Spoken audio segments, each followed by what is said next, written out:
सुकरात अपने शिष्यों के साथ बैठे हुए थे। तभी वहाँ एक ज्योतिषी आया। उसने कहा, मेरी ज्योतिष विद्या बहुत निपुण है। मैं किसी का भी चेहरा देखकर बता सकता हूँ कि वो कैसा है और क्या चाहता है और उसकी प्रवृत्ति क्या है। तो आप में से बताइए, कौन मेरी इस विद्या को परखना चाहेगा?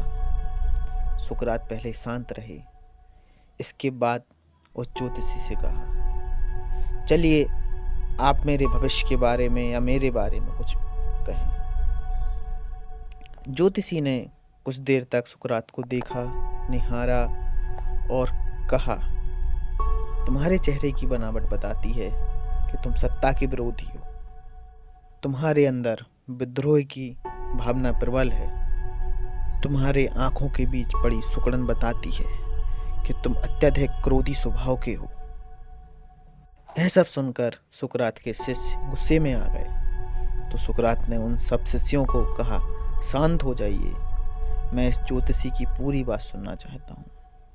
इसके बाद ज्योतिषी ने बताया कि तुम्हारे बेडोल सिर यह बताता है कि तुम एक लालची इंसान हो। सुकरात यह सब बात सुनकर मुस्कुरा रहे थे। जब ज्योतिषी ने अपनी पूरी बात कर ली तो सुकरात ने उसे कुछ उपहार दिया और अलविदा कहा। उनके शिष्य आश्चर्य में पड़ गए।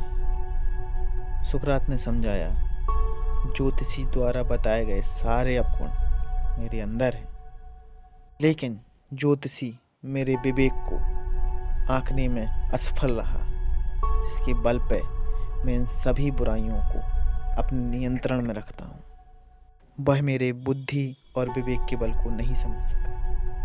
अतः सुकरात ने कहा, हम अपनी बुद्धि और विवेक के बल पर अपनी बुराइयों पर विजय प्राप्त कर सकते हैं।